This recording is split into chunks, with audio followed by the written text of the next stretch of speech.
నాతో పాటు సురేఖ ఇద్దరం కలిసి ఇక్కడ మరి మాజీ సీఎం గారు ఆపోజిషన్ లీడర్ గా ప్రతిపక్ష నేతగా ఉన్నటువంటి కేసీఆర్ గారిని కలిసి మరి జనవరి 28 నుంచి 31 వరకు జరిగేటువంటి మన రాష్ట్ర పండుగగా మరి దేశ విదేశాల నుంచి కూడా ఎంతో మంది భక్తులు వచ్చేటువంటి పండుగ, మరి కొంగు బంగారంలా కోరిన కోరికలు తీరుస్తున్నటువంటి సమ్మక్క సారలమ్మ మహాజాతర జరుగుతున్న సందర్భంగా మరి మాజీ ముఖ్యమంత్రి గారు గౌరవ శ్రీ కేసీఆర్ గారిని నేను, మా అక్క సురేఖ అక్క గారు, అదేవిధంగా ఇక్కడ ఆకాంక్ష గారు, మన జిల్లా అధ్యక్షురాలు, మా ములుగు జిల్లా అధ్యక్షుడు డిసిసి పైడాకుల అశోక్ గారు మేమందరం కలిసి రావడం జరిగింది.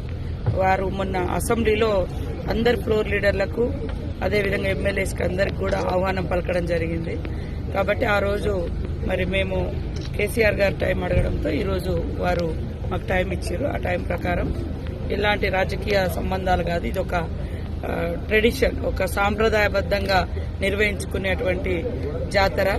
ఆదివాసీ బిడ్డలుగా పుట్టినటువంటి సమ్మక్క సారలమ్మలు కానీ ఈ రాష్ట్రంలో కానీ పక్క రాష్ట్రాల్లో కానీ అందరి దేవులుగా ఒక కులము, మతము, ప్రాంతము అనేటువంటి తేడా లేకుండా మరి అందరి కోరిన కోరికలు తీర్చే తల్లులుగా ఉన్నారు. కాబట్టి ఈ యొక్క మహాజాతరకు మేము ఆహ్వానించడం జరిగింది. వారు అదేవిధంగా కేసీఆర్ గారు, వారి సతీమణి శోభమ్మ గారు కూడా ఇద్దరు కూడా కూర్చొని మేము ఇచ్చినటువంటి ఆహ్వానాన్ని స్వీకరించడం జరిగింది.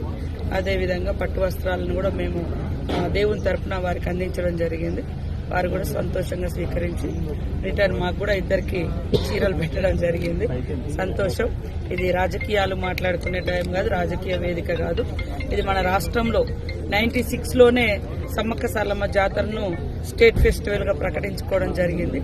కాబట్టి అన్ని పక్షాలను, అన్ని కులాలు, అన్ని మతాలు, అన్ని ప్రాంతాలను కూడా ఆ ప్రాంత ఆడబిడ్డలుగా మేము ఆహ్వానించడం జరుగుతుంది. కాబట్టి తప్పకుండా వారు కూడా రావాలని కోరినాం. వారు కూడా